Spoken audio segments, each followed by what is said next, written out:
right, what is going on, everybody? Welcome to the Touchdown Glass Podcast. I am your host, Michael V. Jones, and here we are keeping it 100% real. No crazy hot takes or agendas, just good old-fashioned football talk the way you like it. And why would we be any different on Super Bowl weekend? Super Bowl 59 upon us. I did want to get on here last week, never got around to it, and I do apologize. Had some things going on, but I am here. I'm here to talk football. I'm looking forward to having fun. So we'll give just a very brief recap of the championship game. So in the NFC Championship, we saw the Philadelphia Eagles uh, just really light up the scoreboard against the Washington Commanders, 55 to 23. So thought this would be a much better game than it was. And in the early goings, it was somewhat competitive. But the Eagles, they let Saquon Barkley loose. And with Washington, I think what happened was they really left it a lot of it on the field in Detroit, right? I mean, that was just a huge win for a young team ahead of schedule. And, I think, the excitement of kind of being there overtook the game a little bit. And that's fine because Washington had a great season. They overachieved. I think, maybe heading into next year, they're a Super Bowl favorite in the NFC. So great season for them. But the wheels came off and the Eagles just rolled. And a big part of that was the turnovers. Remember, Washington hadn't had any turnovers in the entire playoffs. They won the turnover battle 5-0 in Detroit. When you are a pretty good team like Washington and a very good team like Detroit, when you give a very good, a pretty good team 5 turnovers, yeah, it's hard to overcome that. And then when you go on the road and turn it over against a team like Philadelphia, it's not going to work. So, Eagles heading to the Super Bowl under Nick Sirianni for the second time in 3 years. So as much as we criticize little Nicky, and I'm not convinced that he's the greatest head coach, you've got to give credit where credit's due. All right, the Kansas City Chiefs beat the Buffalo Bills 32 to 29. So the Bills, they just still can't get over the hump, and you got to wonder if you're a Buffalo fan, what's it going to take? Um, I think what this game came down to, because the Buffalo did win the turnover battle 1-0, but really uh, it came down to fourth down conversions. The Chiefs were able to convert on a fourth down, where the Bills were 4 of 6. But not converting those two and turning it over on downs definitely was critical. Um, there is some controversy, obviously, with the Josh Allen. Did he get the first down? Did he not? It's super close. If you look at it, I'm objective, okay? You can say, well, this is because you don't buy into the Chiefs' uh, narrative that the refs help them out every game and it's rigged. No, I don't. I don't. However, that was super close, and maybe, he did get the first down. I would say he probably did, but it was super close and it was too hard to overturn. And I agree with a lot of you that the NFL has to get this right, whether it's putting a microchip in the ball or whatever. That should be able to be figured out in 2025, whether he got the first down or not. Okay, so I'm not going to argue there, and I don't have a problem with Troy Aikman's comments too about some of the inconsistency in officiating, because I agree there. I don't think they're rigging it for the Chiefs, but I have said for a long time there's been a lot of inconsistency in officiating. Um, and if you're Roger Goodell and you like to slam home the integrity of the league is important, then you got to get in front of this narrative. And that's one thing the NFL has failed to do. And I hate it that we're heading into Super Bowl weekend and so many people talking about, well, it's just rigged for the Chiefs. Well, it's just rigged for the Chiefs. Chiefs are a good football team. Okay. But I either way, I just hate that narrative. I want, football, you get the two best teams or the two teams that have earned it in the playoffs to meet in that big game. You want it to be pure and, you know, nothing questionable that's going to influence the outcome other than the play on the field, right? Yeah, will there be, a controversial or a close call, I should say, here or there? Yeah, I'm fine with that. But You just hate the narrative as a football fan. It just makes it a little more sour heading into the Super Bowl, and it's taken away some of the excitement. So, do I blame some of the fans for this? Yes. Do I blame the league too? Of course, because you didn't get out in front of this narrative. You haven't. And I will say to the fans, if you're going to go with this narrative, then break it down play by play and tell me, the Chiefs, every call against them is fair or justified, and every call for them isn't legit. You have to break it down. You can't just pick and choose. You can't just pick and choose. I'm sorry. Yeah, you're failing your own emotional intelligence there. All right, but so we do have a rematch of Super Bowl 57. These teams met, you know, a couple years earlier, and it'll be fun to dive into that. But let's get into some news. Uh, First off, condolences to the family of Virginia McCaskey, who passed away at the age of 102 years old. She was the primary owner of the Chicago Bears and the daughter of George Papa Bear Hallis, who helped founded the league in 1920. So a lot of history there with the McCaskey Hallis family, and condolences to her family, the Chicago Bears, and all their fans. And I know there's been some questions about ownership there, but I mean, there's nothing dirty about what they've done, right? They've been good citizens, and in a lot of ways good for the league, because look at that history they have preserved in Chicago, and just the history of the league by George Hallis's family still owning the Bears. I mean, that's pretty incredible when we think about it. So again, condolences to everyone in Bearland. All right, the New Orleans Saints job is the only vacancy left open. So it looks like I'm thinking Kellen Moore, the Philadelphia Eagles offensive coordinator, after the Super Bowl, probably that Monday or Tuesday, will be announced as the head coach of the New Orleans Saints. Now, it's kind of interesting because Mike McCarthy, the former Cowboys and Packers coach, was in the mix for that. And you remember Kellen Moore was the offensive coordinator under Mike McCarthy in Dallas. He was a holdover from the Garrett era, and they had a parting of the ways. So some people are kind of writing this narrative that Moore's getting the last laugh. I don't know if McCarthy wanted the Saints job.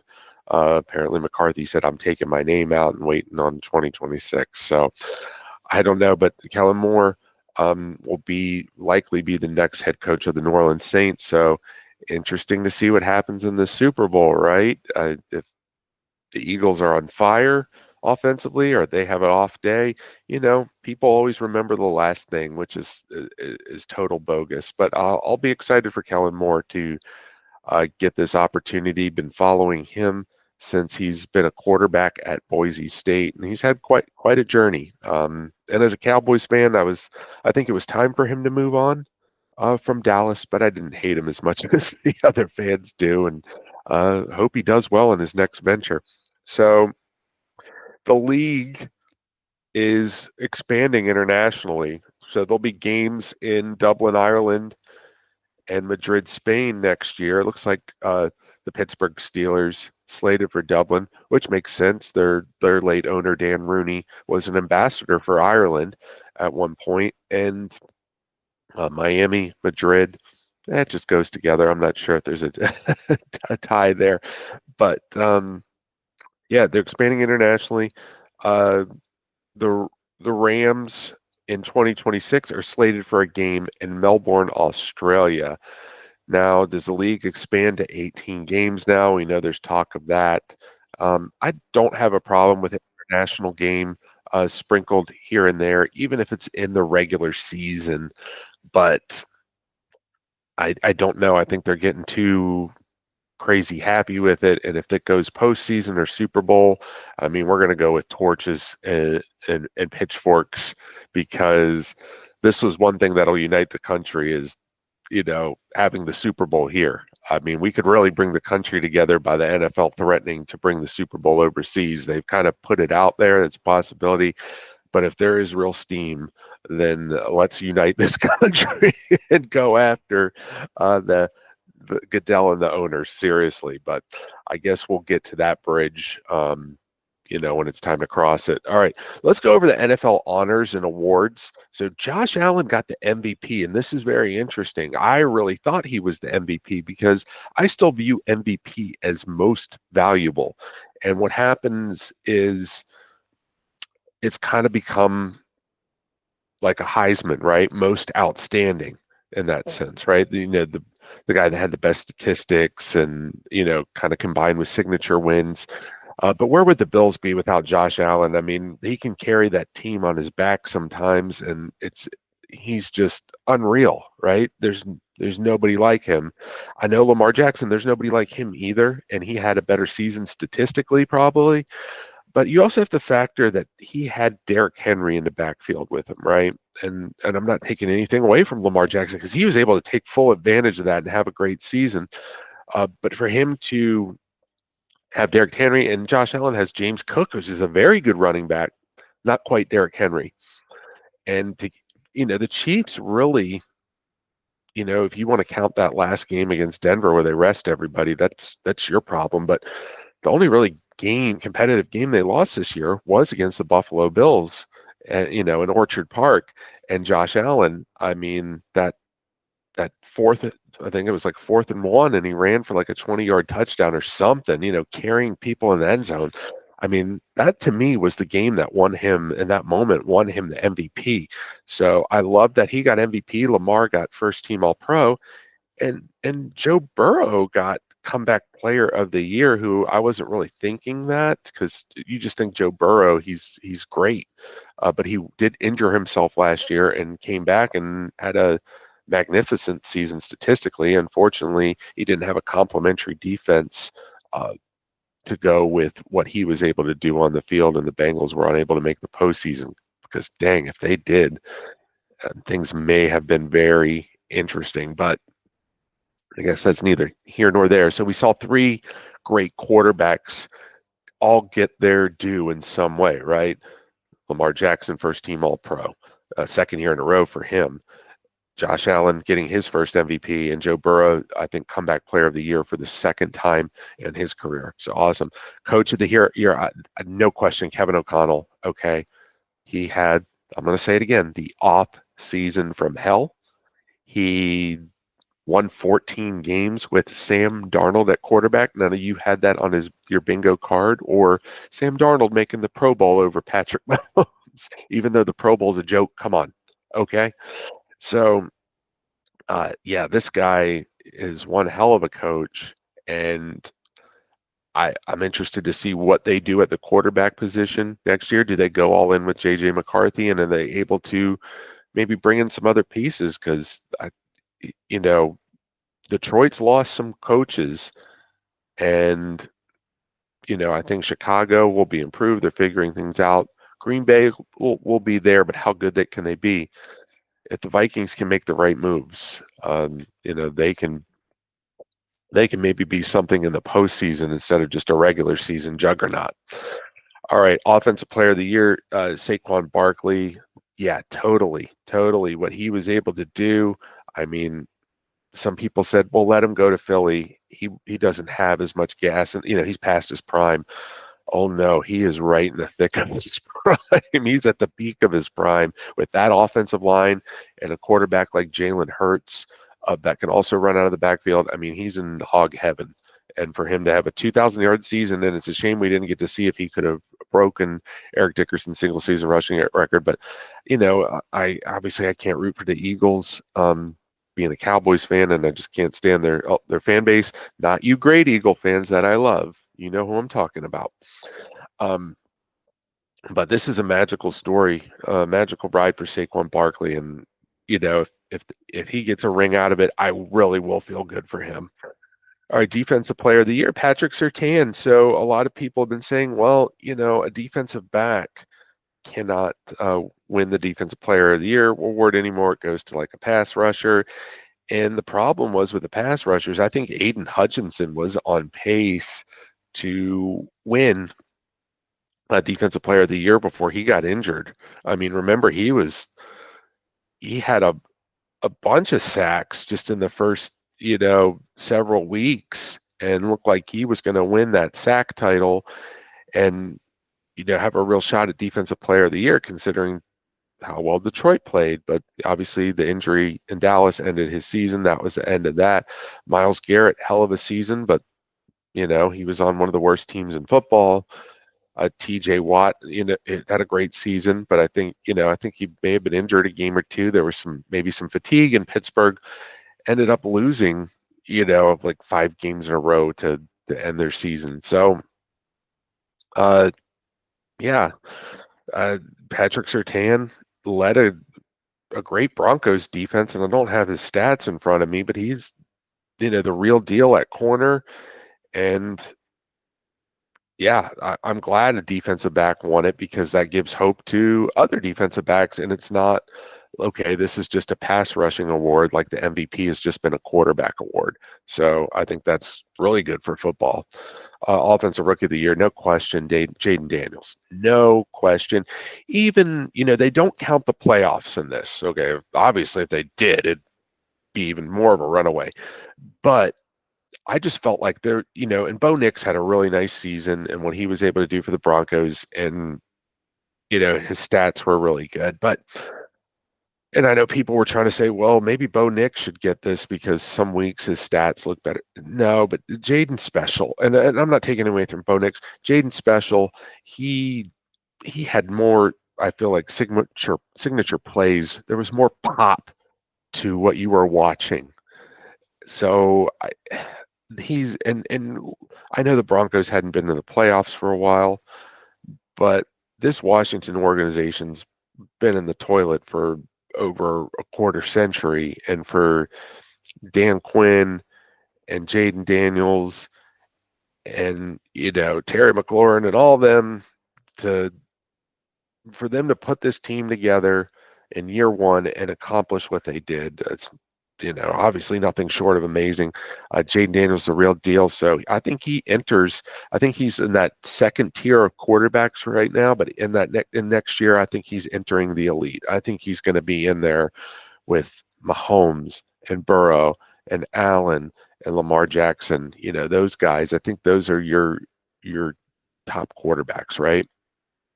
But I think Jaden Daniels is about to enter that conversation in the 2025 season. So very excited uh, for his career going forward. Defensive Player of the Year, Jared Verse, and this guy on the Rams was a edge rusher, just fun guy to watch. Has some personality. He's going to be a guy for years to come that's we're going to be talking about, whether it's stuff he does on the field or his little trash talking. So great start to his career, winning defensive player rookie of the year. His reputation will just continue to precede itself. Walter Payton man of the year goes to Eric Armstead, and Hall of Fame. We only had a class of 4 guys. So uh, Eric Allen, the former Eagles defensive back, also spent some time with the Saints and the Raiders. I think he has a record for scoring 6 defensive touchdowns in a year. I mean, this guy growing up definitely was a real deal. He's been waiting. I'm glad he's getting his due. Jared Allen, defensive end for the Chiefs and the Vikings, spent a little time with the Bears and the Panthers. And this guy in his prime was absolute train wreck, a defensive player of the year, fun personality with his, mullet haircut when guys, now you see mullets a little more often, but guys weren't doing that in that era. He brought some fun to the game, and he was just a game wrecker. You had to game plan for him. No doubt he belongs in Canton. Antonio Gates, uh, yeah, I don't know what took so long for him not to be first. I don't know if this is his second year on the ballot or what. But he didn't get first ballot. I know that. And we had never seen a tight end. I know Tony Gonzalez would probably be the comparison, but for me, and I'm not saying he's the best of all time, but we'd never seen a tight end like Antonio Gates. I mean, what a journey coming from being a basketball player, I think at Kent State, to an all-pro NFL tight end to Hall of Famer. I mean, this guy really helped revolutionize the tight end position to what it is today. So no doubt he should get his gold jacket. And then this one really warms my heart. Sterling Sharp, growing up, when I first started watching football, he was, you were talking about elite receivers. You were talking about Jerry Rice and Michael Irvin and Sterling Sharp, a few other guys you could throw in there like a Chris Carter and a Herman Moore, but kind of in that era of the early 90s, those were the guys. And Sterling, a lot of people now just know Sterling Sharp is Shannon Sharp's older brother, but Sterling Sharp was making a name of his own in his heyday. I mean, who knows what he could have done had he not got injured in 1994 or 95. I can't remember which year it was, but he was injured, and that was the end of his career because he had a lot more gas left in the tank. And Shannon Sharp would I think when he gave his Hall of Fame speech, said, "I'm the second best football player in in my family, and I'm in the Hall of Fame, and my brother's not." So now, not only you know is Sterling Sharp in the Hall of Fame, he's now teammates with his brother in the Hall of Fame, which I think it's just such a heartwarming story. And I didn't even real I had a moment of feeling old because it took the senior committee to push Sterling Sharp through. Um, it's been that long, right? So like 30 years. But yeah, great for him. Some snubs, obviously, from me as a Cowboys fan. Darren Woodson. I mean, that guy was well ahead of his time. What kind of all pro safeties also doubles as your slot corner. And for him, a three-time Super Bowl champion, a hard-hitting safety, the all-time leading tackler in Dallas Cowboy history. He's got such a resume, and for him not to, you know, get in again, I think is ridiculous considering the other safeties of his era are in. But I think he eventually gets in. There's a lot of controversy too about Eli Manning. He's not in again. Should he be in?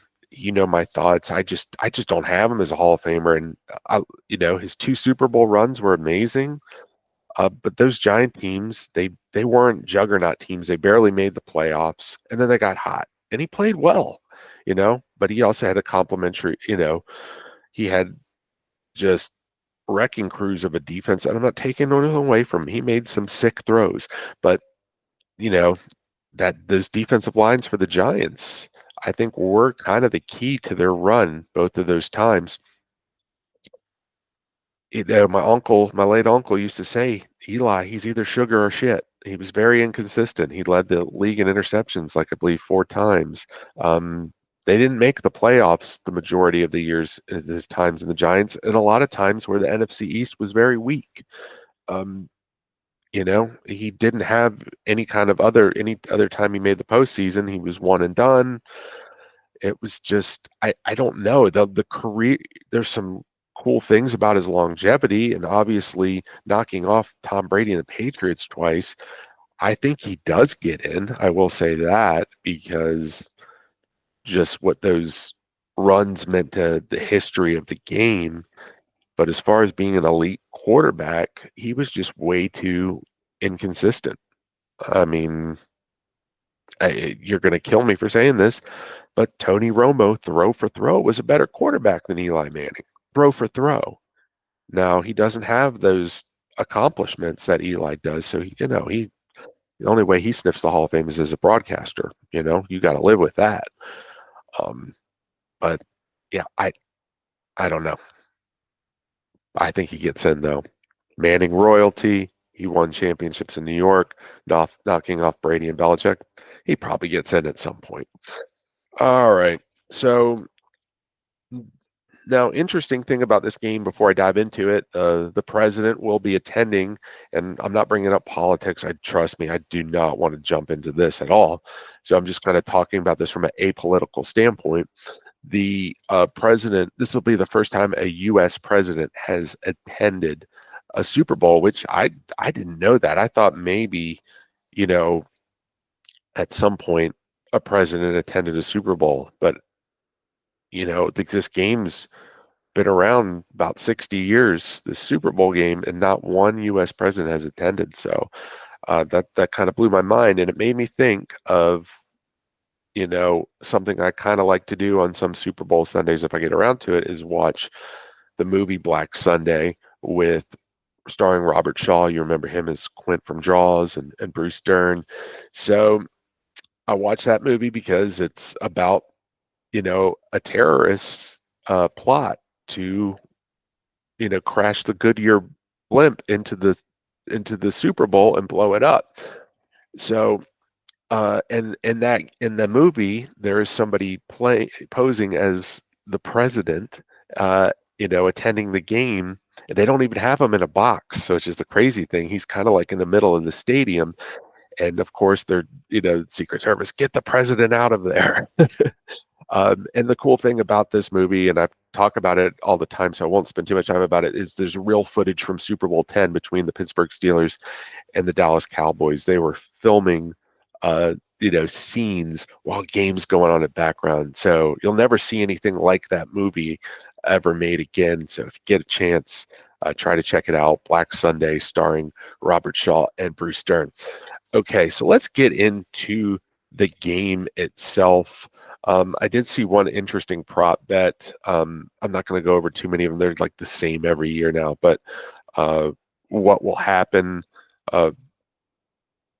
first, a touchdown or live shot of Taylor Swift? That is a bet you can make. I'm sure there's bets about Kendrick Lamar doing the halftime show. Does it involve something with a diss to Drake, which can kind of be subjective. So I don't know. It'd have to be pretty cut and dry diss. I am looking forward to seeing that halftime show just to see, if something crazy happens. And I like some Kendrick Lamar songs. I know some people are a little disappointed about it, but I think it's going to be good. I really do. Okay, so let's talk about it. Super Bowl 59, Sunday, February 9th, kicking off at 6:30, live from Caesars Caesars Superdome in New Orleans, Louisiana. The Kansas City Chiefs, with a total record of 17-2 versus the Philadelphia Eagles, a total record of 17-3. This game will be broadcast on Fox. Kevin Burkhardt and Tom Brady with the call. So Tom Brady back in the Super Bowl again. It's only fitting, right? Okay, the Chiefs, according to Fox Bet, are a 1.5 point favorite with an over-under of 48.5. So what do I think about this matchup? So obviously these teams met a couple years ago in Super Bowl 57. It was a very close game. The Chiefs were driving it. It was tied. Jalen Hurts, after a fumble that really kind of opened things back up for the Chiefs and allowed them to get back in the game because it looked like the Eagles were going to run away with it. He fumbled. It was a scoop and score for Kansas City. He played a really hard fought game and was able to lead the Eagles back to tie the game. But he gave the ball back with Patrick Mahomes. There was a holding call on was it maybe Bradbury, I believe, and maybe he held Juju Smith-Schuster. I can't remember. There was some controversy over that, but I don't know why. You could see the jersey being pulled. It was a legit holding call, but people, I guess, it really kind of soured things on how a great game should end. So the Chiefs were pretty much able just to run the clock down, kick a field goal, and really leave no time for the Eagles to do anything. That was a Kelsey Brother Bowl. Obviously, Jason Kelsey of the Eagles is retired now. And I think a big difference here is the Eagles with Saquon Barkley. So these are two new teams, right? The Chiefs, they're kind of running on fumes. And even though I'm not sure they had their best team either when they beat Philadelphia last year or a couple years ago, I don't know if they're even as good as that team was, um, a couple years ago as they are now. And Philadelphia with Saquon Barkley and here, let's look at this. So the Philadelphia Eagles are the eighth ranked offense, finishes the eighth ranked offense and the first ranked defense. And as far as that offense goes, they were second in rushing, only to the Baltimore Ravens. So, and by comparison, Kansas City Chiefs, 17th ranked offense. We know offensively they've kind of been in the middle of the pack all year, and you got to give the Chiefs credit for doing what they've been able to do without Rashee Rice, without uh, Isaiah Pacheco half of the year. So for Patrick Mahomes and Andy Reid and everyone to kind of keep that thing afloat and stay winning, pretty incredible. A lot of credit goes to, Steve Spagnuolo, Chris Jones, and that defense, though. It's ranked ninth. Um, a little kind of inconsistent in the middle of the year, but I think finished the year strong. So I think if the Chiefs are going to have any shot, it's going to be because they were able to contain Saquon Barkley and Chris Jones just wreaked havoc in the backfield. You know how I feel about Chris Jones. You got to talk about this guy like you talked about Aaron Donald. I mean, he is just he's not going to get the love because the Chiefs have other stars, right? It's like why Darren Woodson's having a hard time getting in the Hall of Fame because he played with all these big stars in Dallas. Chris Jones, there's Patrick Mahomes and Travis Kelsey offensively. They're going to make a little bit more of the headlines. Whereas this guy, though, I mean, without Chris Jones, there would be no Chiefs dynasty. There really wouldn't. So, but looking at this, I just really think on paper, this matchup favors Philadelphia, right? Because they have so many playmakers. They have a great offensive line. They have a good enough quarterback. I think Jalen Hurts is second tier. I don't think he's elite, but I think he plays with a lot of heart. He has a lot of ability, and he's got a lot of playmakers around him. That's that's good enough for him to be great, right? And you got Saquon Barkley, a man on a mission that looks like the player we thought he would be coming out of Penn State, and he showed some of that with the Giants, but not like this, right? Not like, oh my God, this is a reason this guy was taken number 2 overall in the draft. We are seeing it now. Just incredible difference maker. The Eagles defensively, they drafted well. Vic Fangio, his first year with that defense, it took some time, but man, did it click. And we saw what they were able to do against a hot Washington team last week. But this is the Chiefs we're talking about. And they know how to win. This is Andy Reid, okay? And I know Eagles fans will say, well, when we had Andy Reid, we only went to one Super Bowl and lost. Doesn't matter. He's got his guy in Mahomes. And when Andy Reid has his pieces, look out. He can figure something out. And I think he has some things offensively uh, that he's going to dial up that maybe we didn't see in a regular season. Remember, the Chiefs sometimes hold things back for the playoffs. They're that good that they can get by knowing they can win, even though it didn't look pretty a lot of the times. They're good, that good knowing they can get by, and when they get in the postseason, they have the ability to contend with the best. I was thinking about this statistical difference with the Eagles ranking much better in those categories. Even the ninth for the Chiefs on defense, not shabby at all. He's still in the top 10, but the Eagles number one. Uh, the Chiefs are playing, and this is not taken away from Philadelphia because I think they could beat. I mean, they did beat the Ravens, they beat the Steelers, they beat some good AFC teams. So I'm not taking away from Philadelphia, but the Chiefs do play in a harder AFC, right? They played in a division where not one team made the playoffs, but two or three teams, right? I guess two for Philly because the Commanders made it. But yeah, I think this is just going to be a great game. I'm giving the edge to the Eagles. As much as I hate to do that, I'm looking at the playmakers. I'm looking at the way the defense is playing. I'm looking at the Chiefs, not always on top of their game. However, I would not really bet against Kansas City because they've been there before. They've done this before. And yeah, you know what they're capable of. And it would be really cool as a fan if you can look at things objectively to see history, right? We don't like dynasties, right? We like new things as opposed to old. The Chiefs, when Patrick Mahomes came out and they were, trying to win a Super Bowl for the first time, it was hot stuff, right? We couldn't get enough of it. But it's funny how things become stale so quickly in the sports world, right? That you get sick of it, but you don't realize it that, dynasties don't grow on trees. Great quarterbacks like Mahomes just don't fall out of the sky.